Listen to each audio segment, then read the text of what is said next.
Hello and welcome to Talk to Stu with me, Stuart McGoo. I hope everybody is doing well this evening. Thank you all for tuning in. I'm struggling through a bit today because I've gone and caught myself a bit of a cold, which is on my chest. So we're going to kind of do the best we can, and to make sure I don't have a coughing fit, I've got my Jakemans, which I'm going to get into right now.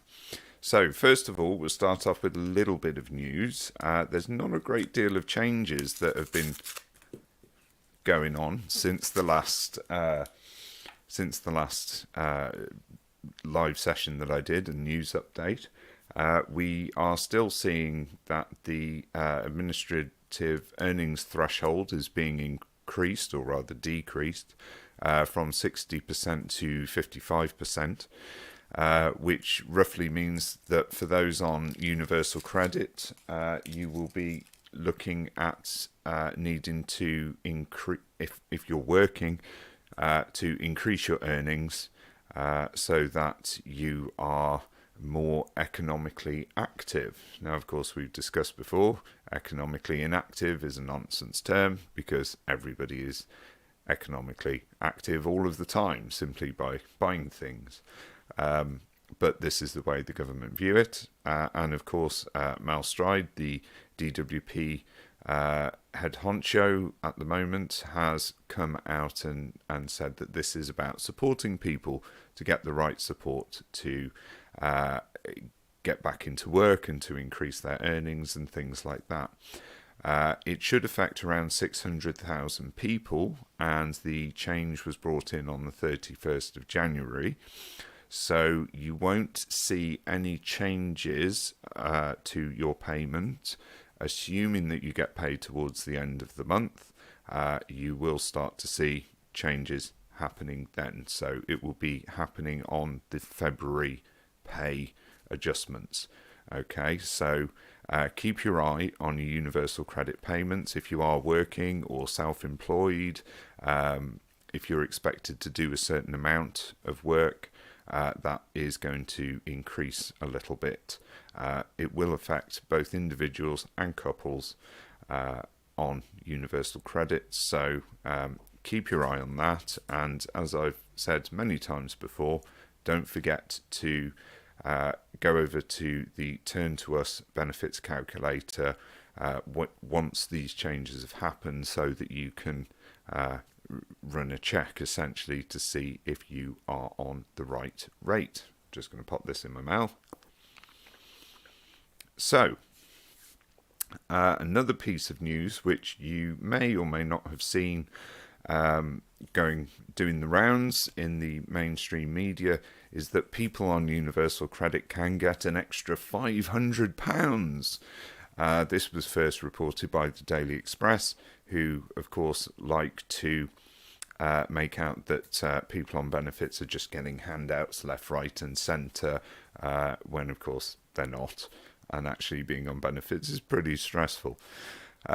So what's this £500? Well, actually it's not really a universal credit thing. It's actually a Sure Start grant, which is available to people who are on a low income, who are having a child, and you can apply for the Sure Start grant through Sure Start from 6 weeks before your due date up to 6 months afterwards.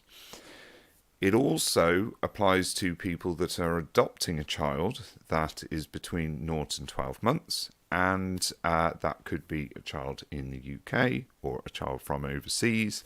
It could be a fostering placement, things like that. So it is best to go to the Sure Start website and check in detail of whether or not this applies to you. Now, it will only apply to people that are on certain qualifying benefits, obviously universal credit, but also income support, job seekers allowance. They are still out there, and a few others besides, which are, as I say, means tested benefits that are for people on a low income. Okay, so that's all the news I've got for you at the moment. As far as we know, with the uplift payments that we're supposed to be getting, that's still carrying on as normal. No dates have been given yet as to when those payments start exactly. It's still just saying that it will be spring 2023.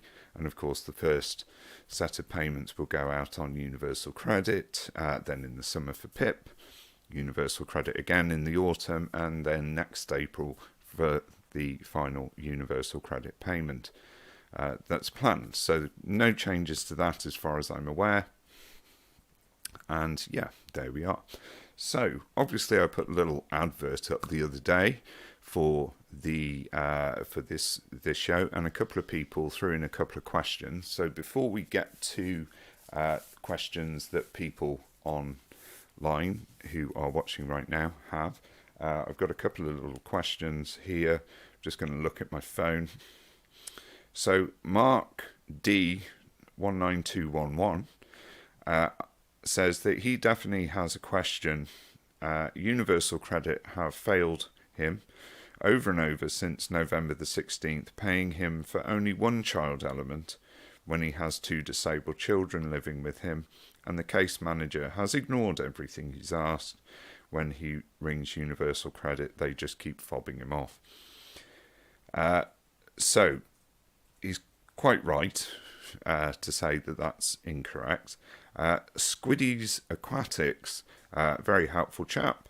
If you're out there, Squiddies, thank you for the support to this channel, but also to other users of the channel. He says, basically, don't waste any more of your own time. You'd best go seek legal advice, either with Citizens Advice Bureau or a lawyer, because it definitely sounds like you're going to get nowhere fast, which is good advice. Basically, try and seek support with this. Don't just look for Citizens Advice Bureau, because obviously they can be very good, depending on the area that you're in, of course, as to whether they're available to you. But also, go to your local authority website and have a look to see if there are, do some searches on your local authority's website about, disability services or welfare benefits advice, things like that, because it may well be that there are other local organisations or charities that are doing that kind of support in your area that you might not have heard of, usually because they're quite small. It is worth looking out for solicitors and things like that as well. Not much in the way of legal aid for people these days, but I did come across, for example, in Fife in Scotland, there is a kind of conglomerate of solicitors that have all got together and set up a charitable free legal advice and representation service, which all the solicitors in Fife just kind of donate a couple of hours of their time to do pro bono work each week. So for the people of Fife in Scotland, that's very useful. Now, I'm not saying anything like that will exist in every area. It probably doesn't. In all my years doing this, that's the first time I've seen something. But what I'm saying is, do search as much as you can on Google and other things like that, because you might be surprised as to what's out there. Also, the Turn to Us website does have a support locator in there as well. So I think the link for Turn to Us is in the description for this video. If you go through there, just have a look around on the site. You can pop your postcode in and it will tell you if there's any other advice and support services listed there. But with a situation like this, where you've made it very clear to Universal Credit and your case manager, and they're not answering your questions properly, definitely worth looking into getting that support. Another tip as well, which we have said in past episodes, is maybe do a subject access request or a data protection request to get the data, your personal data, from Universal Credit, so that you can find out what it is they've been talking about on your account and why that decision's been made, because it might actually be a good reason as to why that decision's made. They just don't tell you for some reason. So yes, so that was that question. So thanks to Mark for asking. and best of luck with it. I hope it gets sorted for you. And again, thank you to Squiddy's Aquatics for sorting an answer to that, and hopefully he took his advice and got on that. So, where are we? 10 past.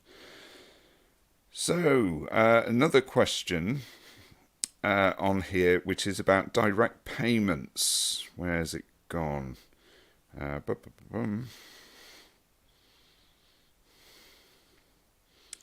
Yes, Silver Moon UK.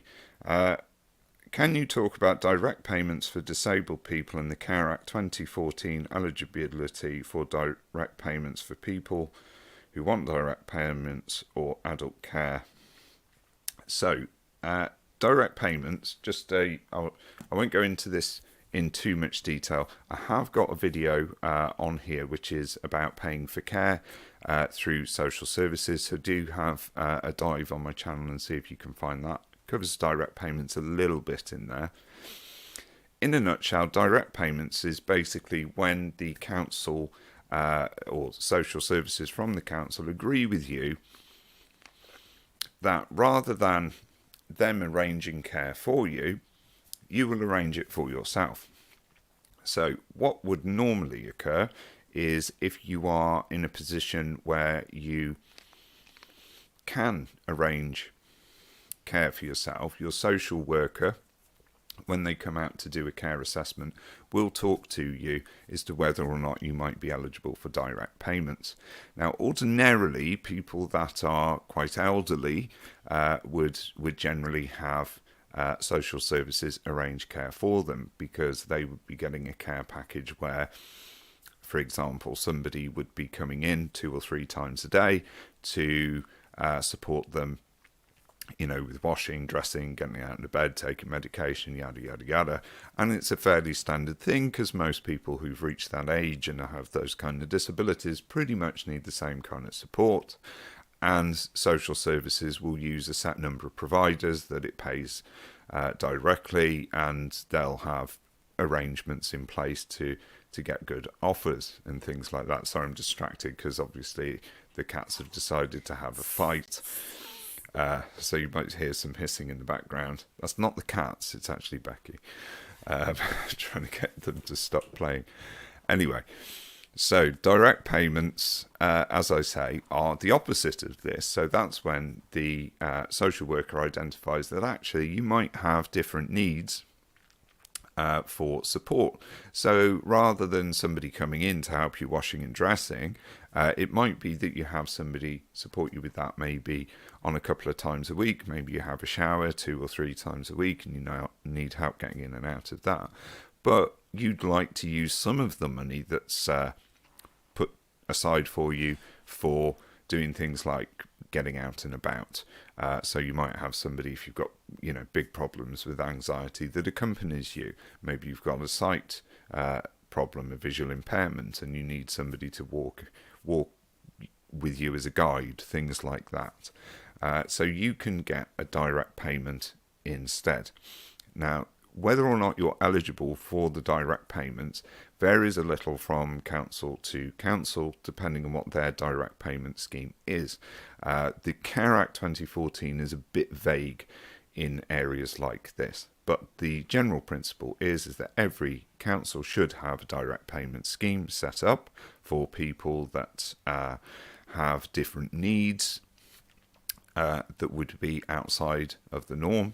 And if a person has enough mental capacity to be able to manage that themselves, then a direct payment account will be set up for them. And basically, for most councils, you get given a card, which is a bit like a debit card, and the idea is to use that to pay for it. Of course, it doesn't always work out that way, and not everybody will accept that card.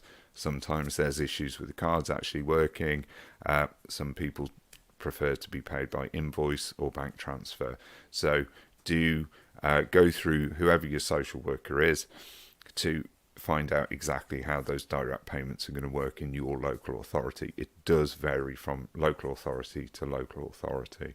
And again, this is another one of those situations where actually If you can get an appointment with the CAB person, then try doing that. But also check out to see if there's any disability rights charities or support services around that could advise you on that in the local area. And if you're over 55, check to see if you've got an Age UK that can advise you on that as well. What I will do is do a much more detailed video on direct payments in the future, which I will upload. Right, let's get over to live questions. Hi, I hope you can hear me. We've got a new viewer called Victoria. She applied for PIP but was turned down. Obviously, she was genuine. She's waiting on the appeal, so I've asked what steps she's taken so far.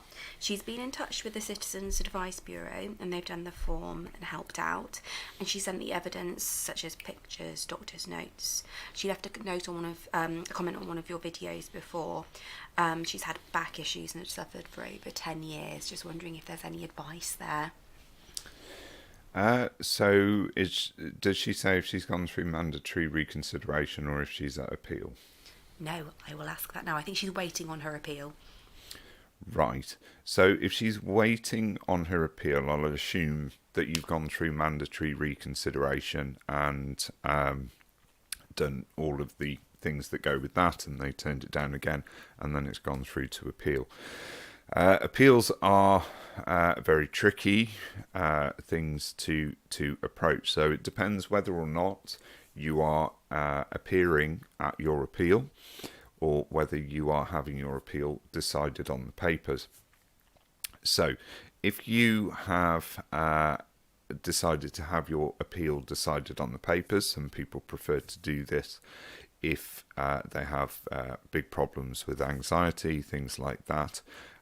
You are in a position where you are providing all of the arguments and all of the evidence in paper form to the DWP, to the tribunal, and then the DWP will have an opportunity to look at everything that you say and what the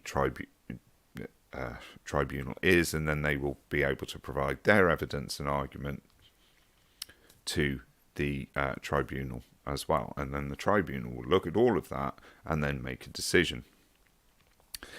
That, for some people, can be the better way of doing it, and if you've got some really clear medical evidence, some really clear arguments, then that can be a successful way of doing it, and it can be a lot less stressful and onerous for you to do that process.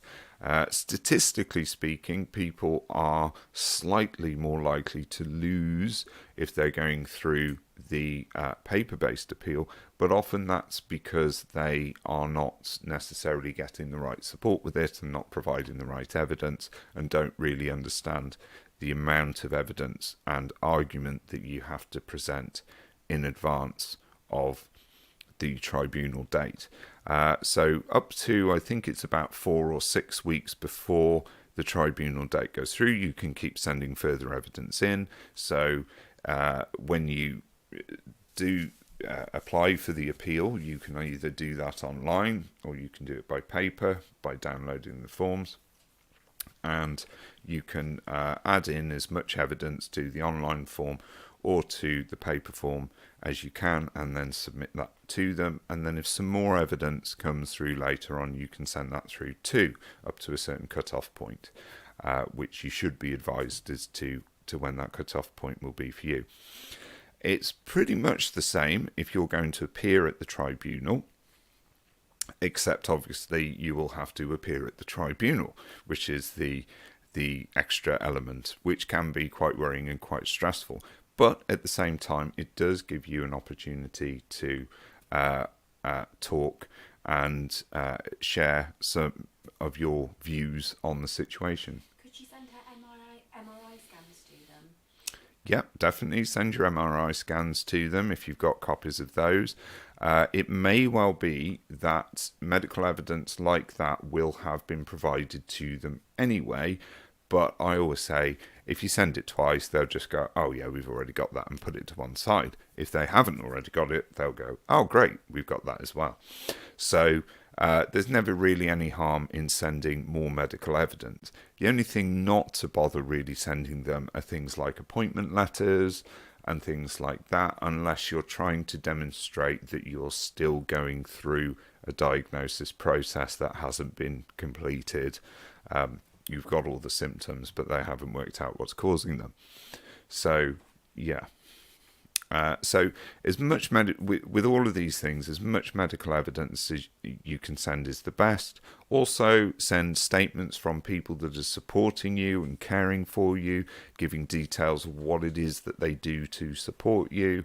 As I use the example of people with visual impairment, it might be supporting someone to walk somewhere, or it could be that something falls out of the fridge and smashes on the floor and they need someone to clean that up because they can't see where all the broken glass is, things like that.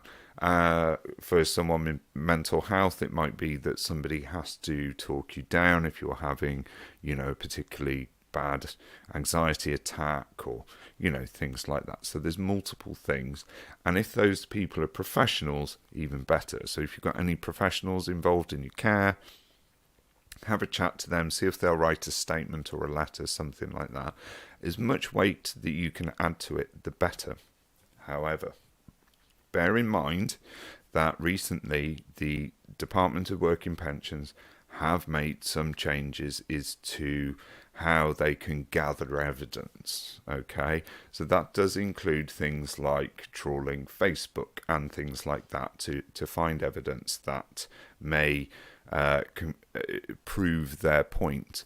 And indeed, recently I was quite upset to have lost an appeal. I don't often lose an appeal with people, but with somebody that I was supporting, where they'd found information from Facebook that said that person engaged in some online groups and things like that. And the person was saying they had anxiety. Well, obviously, doing an online group is better for your anxiety than going out and meeting people face to face, but they still use that against them. Don't be scared and put off by me saying that. Just be aware that if you are doing it on the papers, you're not going to know what evidence the DWP are going to submit. Whereas if you're seeing them face to face, you will be able to have an opportunity when the tribunal says so. You do this online group, or you go to this exercise class to say, well, yeah, my doctor told me I needed to do those things. I don't like it. It's very stressful, and so on. So you get opportunity to represent yourself. Anyway, I've gone on for that a bit too long. So yeah, we've had a comment from, I'm really sorry if I've got this name wrong. I love languages, but I think it might be of German origin, I don't know. Affenbach Designs. I requested my PIP assessment via phone to be recorded, went through all of the blurb agreement, then 3 days later I called and was told it hadn't been recorded. What would you suggest in that scenario?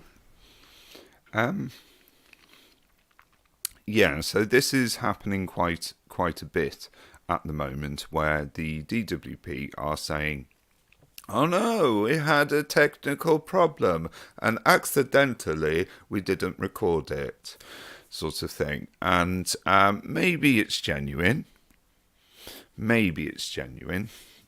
Could be genuine. I'm sure if we reached out to them for comment, they would say, obviously, we can't make sure that everything has happened. You can double check as to whether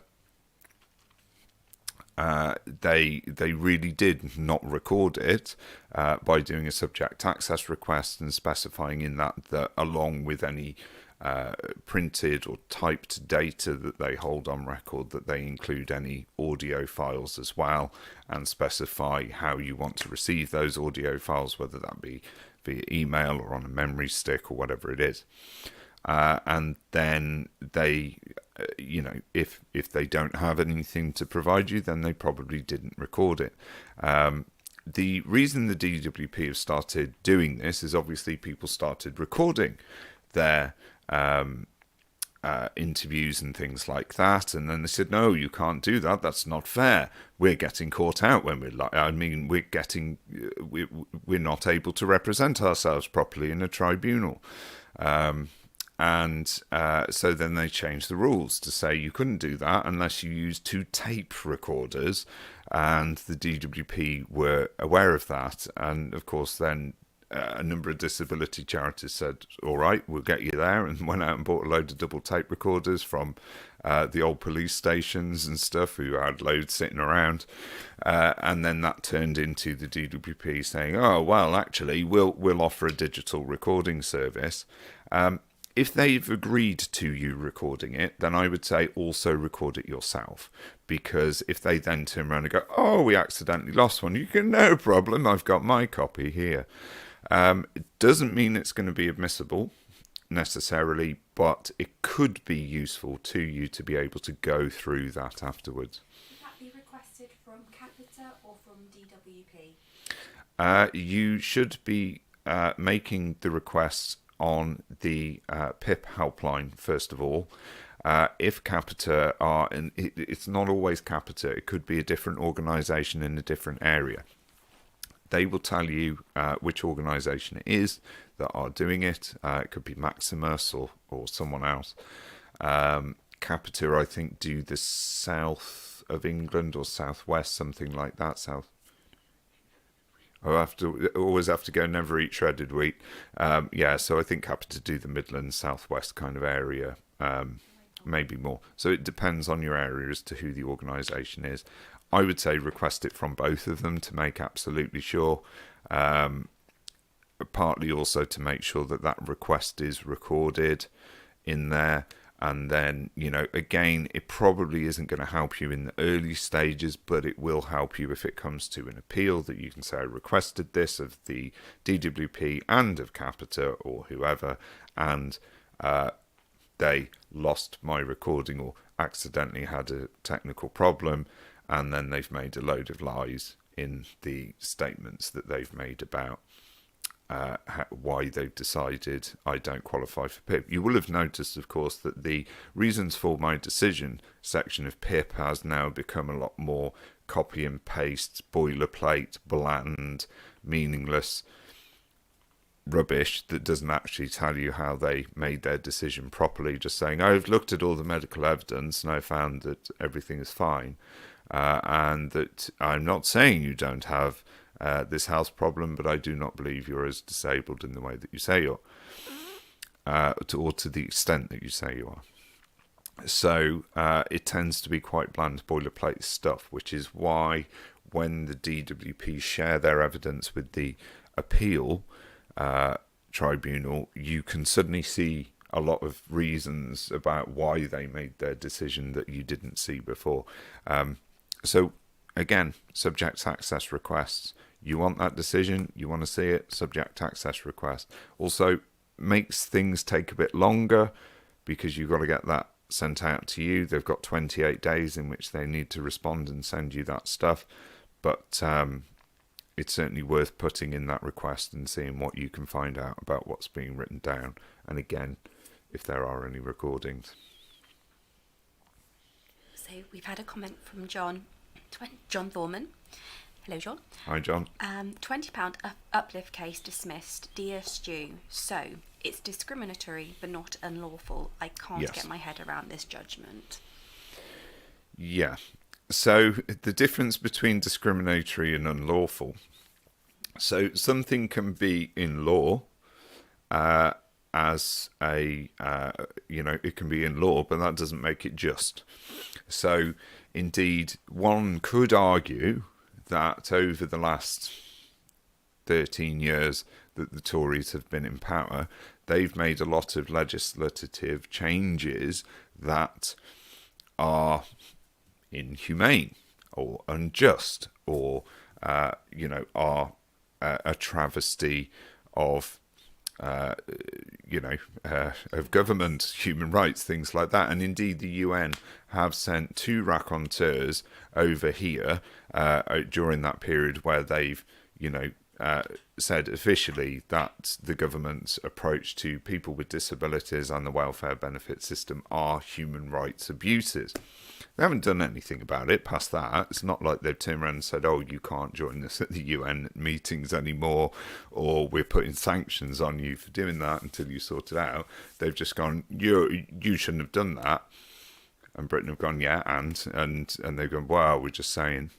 And that's basically been what's happened. But nonetheless, it has been noted. So when a judge comes round and says, after looking at a situation, says, this is unjust, but it's not unlawful, what the judge is saying is in terms of ethics, legally, ethics are a guide for us, but that doesn't mean we can usurp the law as it is written. Certain laws are matters for Parliament.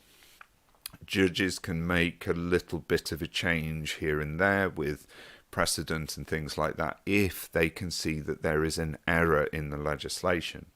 So if the legislation, even if it's unethical, is tied up and makes sense and is all correct in legal terms, in terms of tort and writ and, all these other terms, if it's correct, then a judge can't overturn a decision or can't say that that decision is wrong in those terms. A judge is there to look at. So if we look at appeals, for example, if you've gone through an appeal and the judge goes, no, I award in favour of the DWP rather than the appellant, you can only take that to a second-tier tribunal if you can demonstrate that the tribunal judges or the tribunal itself made an error in law in the way that they assessed that decision. If they didn't make an error in law, you won't get it to the second-tier tribunal. Doesn't matter how unjust that decision was, you can't get it to that second-tier tribunal. So that's why it's such a travesty that there's no access to legal aid for what might be seen by the government as minor legal problems, because actually sometimes you need a solicitor to look over stuff who knows all the different elements to be able to say, well, actually they've made a mistake here, we can challenge it. So it doesn't make sense that they've come out and said, essentially, I can't remember what the actual comment was, but it's this, but it's not illegal sort of thing. So they have to, they can't accept the decision. It is very frustrating and it doesn't make a lot of sense, but it is essentially a legal. What you're saying is it's legally correct, even though that law shouldn't exist. So we have a viewer who is in the support group for Universal Credit and would like to know what happens during the annual review for it. So are they out of work on sick note? Is that what they mean? I don't know, I'll have to ask. Shall I go through to another question and wait for a response? Yeah, so if you can let us know, when you say you're in the support group, does that mean that you are in the support group on the out of work sickness benefit element of Universal Credit? I'm guessing it probably does. If that's the case, then I can answer that question. If you're listening, please type and let me know. Yes, please. We also have John Hughes. Hi, John Hughes. Can Stu please talk about the work capacity assessment? How long does it take to be in touch? He has sent a form back at the end of December. Okay, so usually with the work capability assessment, when you send the form back, which I presume is the UC50 that you should have filled in theory, it's supposed to be picked up, looked at, and an appointment arranged for you to have either a face-to-face, telephone, or video work capability assessment within 3 months of that being sent through.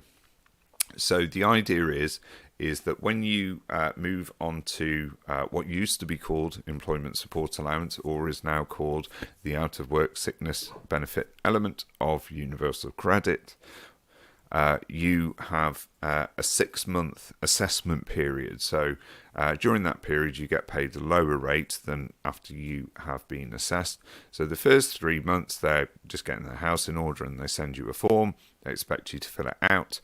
You return that, and then you are supposed to be assessed within the next 3 months. So at the end of the 6 months, you should then get moved into either the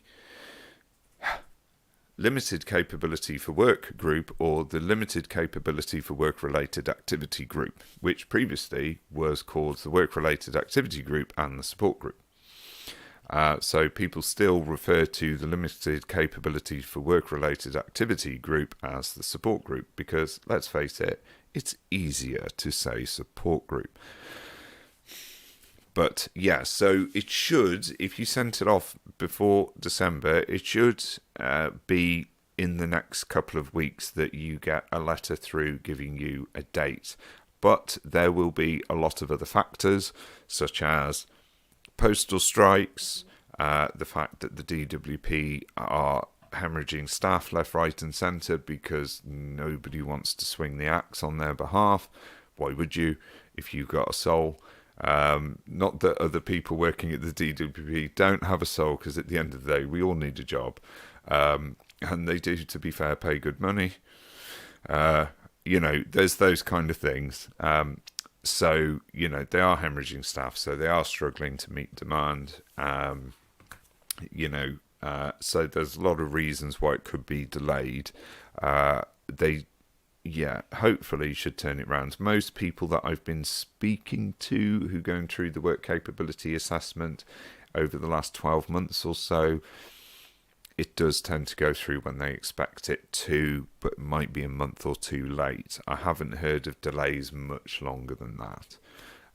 So a bit of an update for the query regarding the annual review for Universal Credit. The person is unwell and they are not in work, not doing any work or work-related activities due to being unwell. Okay, so if they're in the support group, also known as the limited capability for work-related activity group, and they're under Universal Credit and they're having their yearly review, then that basically should just be to make sure that everything is essentially ticking along okay. So it shouldn't be a case of assessing your eligibility to be in the support group unless it's specifically said that it is. So if you're put in the support group but it's only for 12 months and they've made that clear, then you might have to go through the assessment again. But if they haven't said anything about that, then chances are it isn't. And just generally under Universal Credit, you have to be reviewed to make sure that they're doing everything that they're supposed to do. This was sort of brought in because people were quite rude and just kept committing suicide because they were so miserable. So part of the thing to make sure that people are getting the right support and that the DWP aren't letting people suffer in silence and things like that is they have these yearly reviews. It's just the annual review. It's just the annual review. So, and it's just to make sure that you are doing okay and that everything is fine with your benefit, that you're on the right rate. Generally, they don't tend to take very long. It's usually about 15 minutes chat, most of which is just confirming your identity and all that sort of stuff. So don't worry too much about it. Will they have to fill in another form? If you shouldn't have to do the UC50 form again if it's just the review. If it is a case of having another work capability assessment, you'll know because they'll send that to you at least 3 months before, if not 6 months before. So if you're coming up close to it and they haven't sent you that form, then it's probably just a check-in to make sure that you're okay. So Samantha Little, hello Samantha, tried to apply for PIP. She has to have the form sent home, but they sent it on email. She tried to fill the form, got a reply saying not accepted. Is it worth ringing and starting again if she can? It depends on the reason why the form was not accepted. So assuming that they turned you down for PIP, then you should go to mandatory reconsideration and then appeal. And what I would say is don't do any of that on your own. Use the Turn to Us website.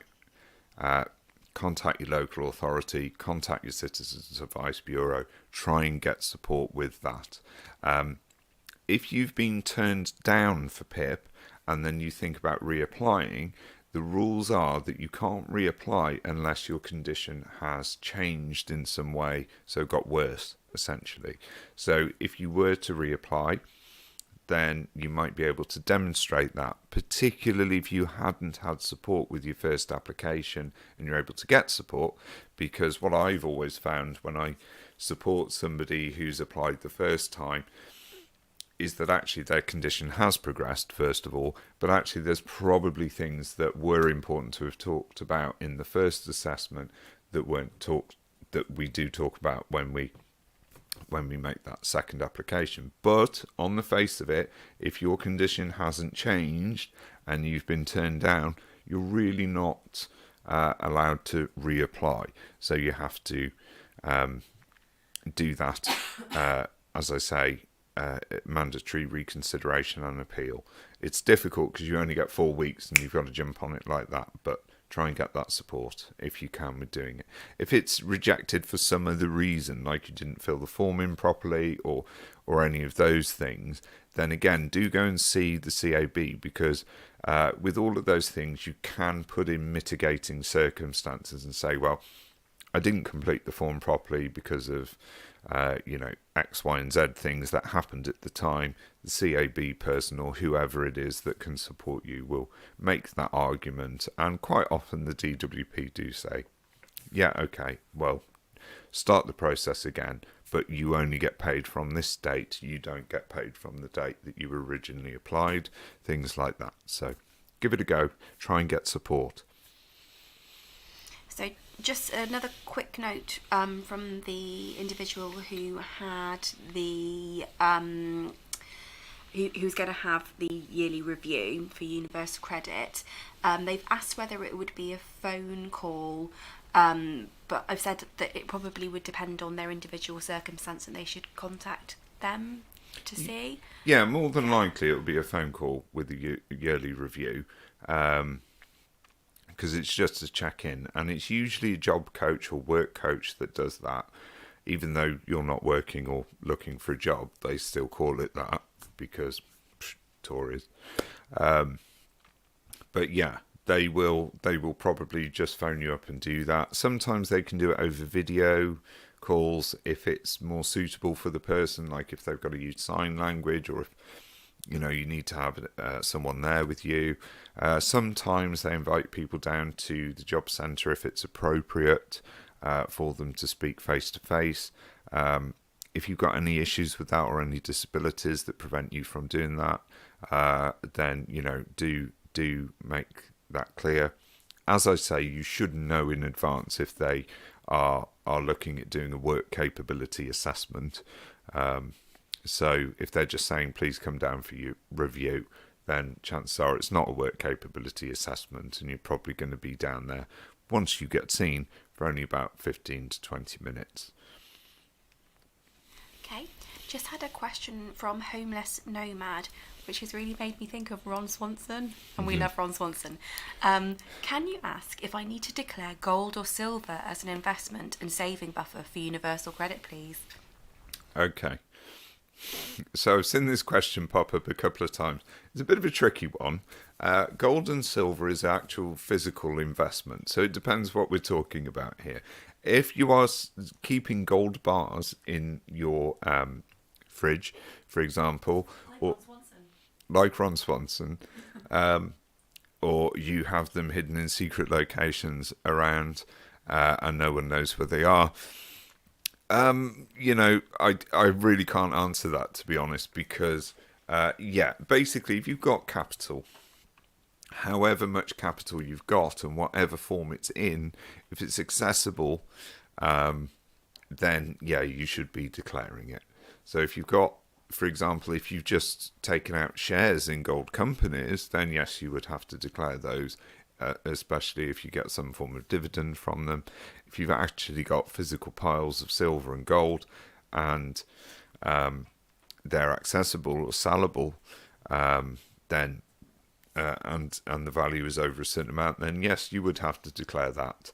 and not declaring it could be seen as deprivation of assets or fraud in some way. So yeah, if you're sat on a gold throne right now and getting universal credit at the same time, then I would consider selling the throne, and or letting them know that you've got it, and ask them what they think you should do with it. So we've had a question from Rob McAllen. Hi Stu, do you know what is going on with the warm home payment? My benefits haven't changed, and yet apparently I'm not entitled to it now because of an algorithm. It seems really stupid. Okay, to be honest, I don't really know what's going on with the warm home payments. The difficulty is, and it is a really confusing situation, is there is about 4 different payments that a person could possibly access depending on their age and where, so there's some payments that are coming through your energy provider. There's some that are coming through the DWP if you're already on universal credit. There's some that you have to apply for to get it, and there's some that you get if you're over 65. They're all different. They've all got really similar but slightly different names, and I do find it all very confusing. Your best port of call with that is either going on the Martin Lewis Money Saving Expert website, because there's a lot of information about that on there, or if you live in the Midlands region, you can contact an organisation called Act On Energy. Okay, Act On Energy are really good because they will talk you through each element. So I think it's actonenergy.org.uk, or just Google search Act On Energy. That's mostly for the Midlands region on the sort of west side of Birmingham. So do also, if you live outside of that area, get on Google, just type energy advice and then your location or whatever. It might be that there's a charitable organisation like Act On Energy in your area that will be able to advise you of those things. Again, the CAB should be able to advise you. For me, it would be a case of I'd need to see which payment we're talking about exactly, because they all sound similar, and to look through your documentation and to work out exactly why an algorithm has decided you don't get it when you should, because any automated decision that's wrong should be challengeable in some way. So keep digging on that. Don't just take no for an answer at the first hurdle. And yeah, see what you can find out. So John Thorman, sent off his PIP form on the 11th of November and still hasn't heard back yet. It's a reassessment of condition, and the condition has got worse, not better. Is that normal for it to take this long? Yeah, they are taking absolutely ages with the reassessments at the moment. They are prioritising the initial assessments over reassessments. So I've known a person, for example, who put in a reassessment form not in the summer of 2022 but the summer of 2021, and they literally only heard 2 weeks ago and sent me an email and said finally they finished, and I've got my PIP renewed, and their PIP essentially ran out in December 2021. And what happened is those payments just continued until they got the reassessment. Now, obviously, that can be difficult if your condition has got significantly worse and you're in a position where you should be on the higher rate and you're on the lower rate. There's not really any way of moving it along unless you are in a position where you have been given a very short period to live and you can apply under the special rules. You can phone them up to try and chivvy them along, but that won't do any good. You could probably get an MP involved, depending on your MP, to see if it can be moved along in that way. But all of the usual routes, you would have to be in extreme hardship for an MP to be able to to do that, because although you will obviously find that frustrating, there will be a lot of other people in your local area who are in exactly the same position, whose conditions have got worse, and they're having to wait at the back of a very, very long queue. Indeed, I did my review form. When was it? October, November? Something like that. I think I put out a video at the time sort of showing how it all worked. And I've not heard anything as yet, and that was supposed to finish in January. So I think if you've only put it in November, I'd be surprised if you hear anything before June. Unless something major changes. You ready for another question? It's actually, there are two questions. Two questions? Yeah. Okay. So, Kid Goku 2000, is ESA ending and everyone going to Universal Credit? They were forced to go to Universal Credit and they didn't even let them claim ESA. And also, a bit later down, they've asked, can you get £1,000 on PIP? So if you apply for if you're out of work and sick and unable to work, and you previously you would have been looking at claiming employment support allowance. Now you'll go straight on to Universal Credit unless you've had a certain level of contributions over the last couple of years, and then you will go on to new style ESA, which is essentially contributory based ESA, which is kind of confusing because the old style ESA was not contributory based, and then for a while we were calling Universal Credit employment support allowance new style ESA. But then they said, no, this is new style ESA, which is contributory based. And you can apply for contributory based ESA, but you can't apply for non-contributory based ESA. You have to go for Universal Credit instead. And yes, there is a planned migration for everybody who was on old style or legacy ESA to move over onto Universal Credit. We've had mixed reports as to when that's going to happen and be done by. Originally it was supposed to happen by 2024, then we were told it was being extended to 2028, and then Theresa Coffey came out after leaving the Secretary of State for DWP role to saying that they are going to push for all benefits to be done and migrated by 2024. So I'm not honestly sure. But it will eventually be that you have to move over onto Universal Credit out of work sickness benefit, which was previously called New Style ESA, which is no longer called New Style ESA because they now have a new Style ESA, which is contributory based. I'm sorry if you guys can hear me coughing in the background, a little bit poorly. That's okay. Mr. Green has commented that they have been on benefits for all of his life, Universal Credit and PIP, due to serious health issues, and has never worked. When they reach the state pension age, will they be worse off financially? Not necessarily. You arguably might even be a little bit better off. The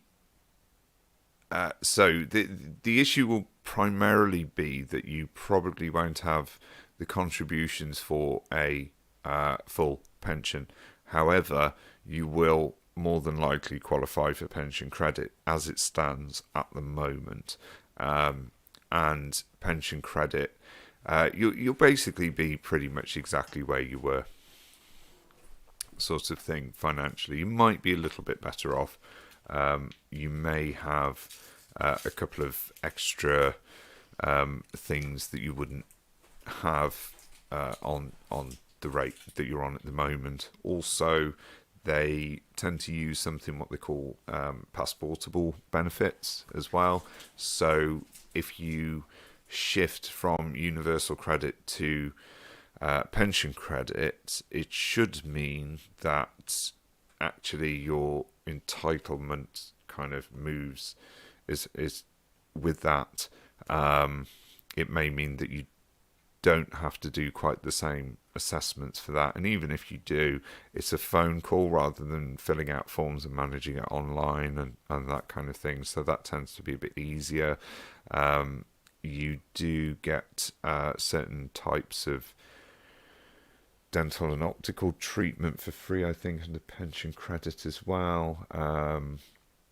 And yeah, things like that. So again, I say with all people that when you get to pension age, go and see Age UK, and they'll be able to do most Age UKs will do a benefits assessment with you on that, or again go and see the CAB, or use the Turn to Us benefits calculator, and it will tell you if you'll still be on the same rate. But if there are any differences, it's only going to be small amounts. It's not going to be life-changing amounts. Kikoku has come back to say, can you claim £1,000 a month on PIP because they've been told that you can? I've not heard of being able to claim £1,000 a month on PIP. I would need to know exactly what circumstances you've been told that you can claim £1,000 a month. I'm not aware of anyone getting £1,000 a month, unless, well, it's only in a very complicated family situation where there's a number of dependents and a few of those are disabled, and that comes through universal credit, not through PIP that I'm aware of. Ed Shaw just says that they suggest that Mr. Green also checks his pensions forecast to see how many contributions he's accumulated. Yes. You can just go online to do your pension forecast yourself if you are computer savvy. It takes about 2 minutes. And yeah, it will show you what you're likely to get for state pension. You can do that for anyone at any age. It will show you what your contributions are, and what the future holds for you financially speaking. So that's a good way of doing it. But if you are getting close to that age where you think it's going to cut in or come in, then do get in touch with Age UK, either face to face or using the phone line, things like that, because there's a number of other organisations that will help with that. There's also an organisation called Tax Help for Older People. We used to call them TOPS. They're quite good as well. So once you've got your an idea of what your pension's going to be, whether you've got any private pensions, things like that, obviously it doesn't apply in your situation if you've not worked. But, whatever that situation is, they'll be able to advise you as to whether or not getting that kind of change of income or increased income will put you in a position where you have to pay any tax, those kind of things. There's also the Society of Later Life Advisors as well, SOLA. They can be quite good to get in touch with because they'll be able to advise you again, what you should and what you shouldn't get, that sort of thing. So there's a lot of information out there for older people as to what pensions you should be expecting. You've just got to dig around a bit. So Victoria's come back saying, because we spoke about this earlier, about her MRI scan, Yep. but she only got the results back today, Yep. and the doctors, said that she does have this problem. But it has passed the deadline to submit evidence. Does it apply? I'd give it a go. I'd give it a go. If it proves your point, then send it off, put in a covering letter explaining why that's not been returned. It might be that they allow that to be, it will be at the discretion of the tribunal, basically, as to whether if that date has passed, then ordinarily they don't unless allow that through, unless there's some good mitigating circumstances. And in your case, it's out of your hands. It's, you're waiting for the GP to get in touch with you, for the specialist to get in touch with you, those kind of things. If the scan was done and the tribunal is aware of the scan, or you've sent off information about it, then yeah, I'd give it a punt. It can't do. Don't send originals. Send copies, obviously. but it won't do you any harm to send it off and them, well, not use it. You won't be in a worse position than you're in right now with them not having it. So Stevie has said, "Hi guys, I had a PIP assessment 3 weeks ago and has received a text, then a letter saying that they haven't made a decision yet. Is that normal?" Yep, that's perfectly normal. That just means they're in the process. It will probably be, usually after that, you're looking about 3 or 4 weeks till you get a decision. Usually, it could be longer. We've had a question, why do they take so long in making decisions for review? Good question. Don't know the answer. Again, it's a little bit like we were saying earlier. If you were here then, it's very difficult for them to keep and retain staff due to what's involved in the job. And yeah, they've also, since the pandemic, had a huge number of people applying for personal independence payment and things like that. We've got a lot of people who caught COVID that have got long COVID or have other health complications on the back of that. So that's increased the demand to be much higher than the government was planning for. And the demand that they were planning for is probably lower than what the population increased demand would have been anyway. So it's a bit of a perfect storm of incompetence, really. So there's not really any significant answer to that to say, oh, it's this and it will be sorted by this date, unless Parliament starts really causing a fuss about it like they did back in 2015 when PIP assessments were taking up to 3 years from initial application to being decided. They got hauled over the coals for that, and they increased the number of people doing the job and shortened the wait time. But until that happens, it's going to carry on as it is for now. So Kate Goku, who requested whether they could get £1,000 a month, has said, what is the highest PIP payment? The highest PIP payment is... good question. I've got the wrong glasses on. Hang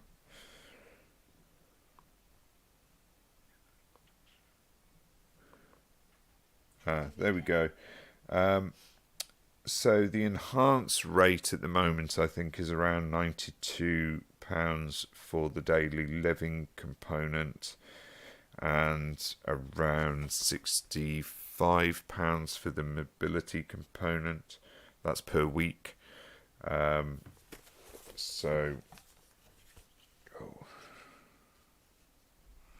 ill, we can't do it in our heads.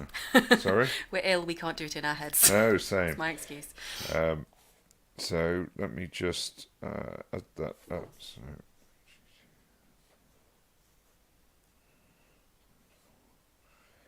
So you'd be looking about £650 a month, give or take. Don't ever quote me on rates because rates change all the time. It will be, the rates will be going up by about 10% in April, I believe, to keep us in line with inflation. So it's not really an increase at all. At the moment, we're all suffering a cut, essentially, because inflation's made everything cost more, and benefits haven't kept pace with that. So it'll go up to 10%. But yeah, I don't know where £1,000 is coming from because it's not PIP. You will get £150 if you are on PIP. There will be a cost of living payment for people that comes out in the summer, which will be an extra £150, but that's like a one-off payment, and it'll only be for people that have already been assessed as qualifying for PIP when the decision was made to put out the £150. So if you're in the process of applying for the first time at the minute, you may not qualify for that. You will need to phone them and check as to whether you qualify for it nearer the time. So Samantha Little has said, I've heard you mention about ESA changing. I received a letter stating ESA support from April 2023. So I guess I'm not being changed yet. Not yet, but you will be at some point. So when that happens, it could happen later on in 2023. It could be 2024.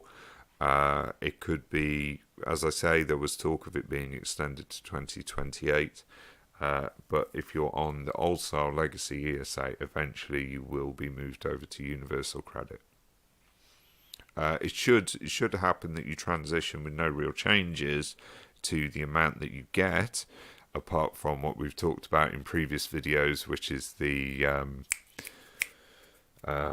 what's it called? The transitional protection, which of course isn't linked to the inflation increases. So the amount of transitional protection you get is not linked, not the entire amount.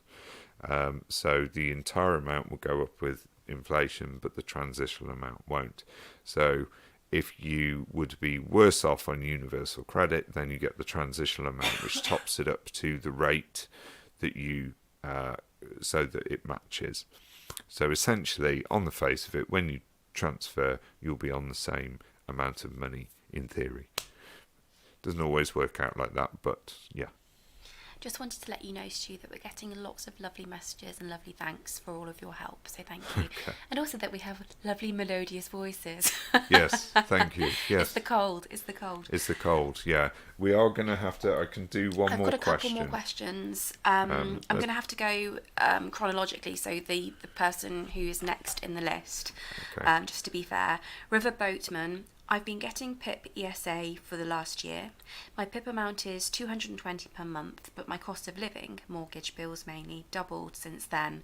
Can I apply to try and get an increase, or is that unheard of? An increase in what, sorry?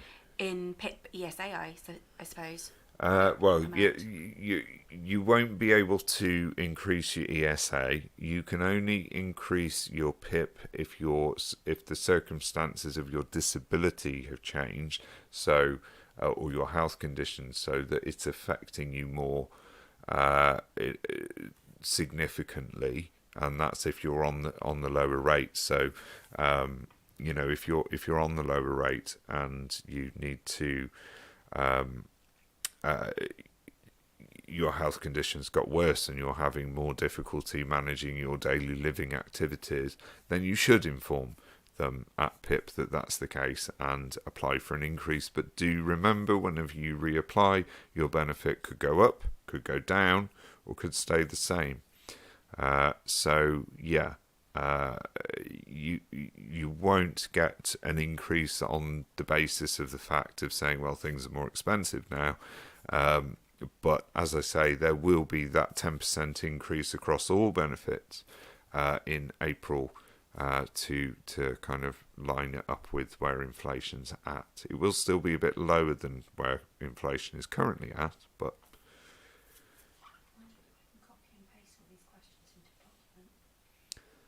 possibly. Okay, so what was the second question? You said there was two more. No, there are a few. So there's a few. Yeah, we are going to have to wrap it up this evening because I'm getting quite tired. Normally I might run on a little bit more until we'd answered all the questions, but I'm really not feeling very well this evening, and I can feel a coughing fit coming on soon. Obviously, this is a service that's much needed by everybody, and I'm sorry that it is in many ways, because one would hope that we're able to get out and see somebody who can actually sit down and go through things with us and not have a waiting list of about 3 or 4 months.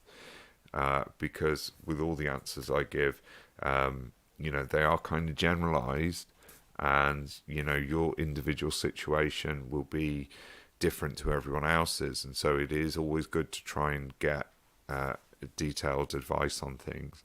Do bear in mind that my advice and information is not exhaustive as well, So, don't be afraid to go out and seek other forms of support, or question what I've said with other people and say, is this right? You know,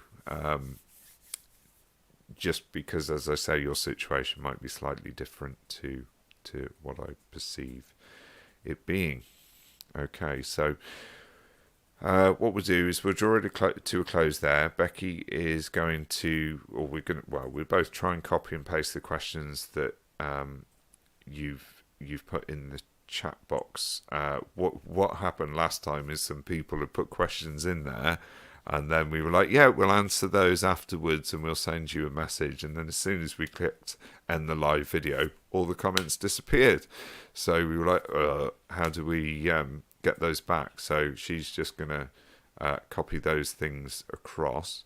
And yeah, like I say, I'll try and answer all of them. Unfortunately, I get so many comments on my videos these days asking questions. There's just not the time in the world to be able to answer them all. There's only one Stu. Unfortunately, there's only one of me. There seems to only be one of me on YouTube doing this, despite all the charities that are out there. So it is tricky to keep on top of it. But thank you all for tuning in, and I hope I've helped in some way for everyone. And do look out, because I'll be posting a children's DLA, how to fill in a children's DLA form video, hopefully later in the week. And yeah, I'll try and get some more videos out in the next month. And obviously we'll be back for more questions on the first Tuesday of the month next month. So it'll be March, I think. We'll be back on the... What's the calendar say? Probably be the 7th of March. We'll be coming back and doing another one of these. So yeah, there we go.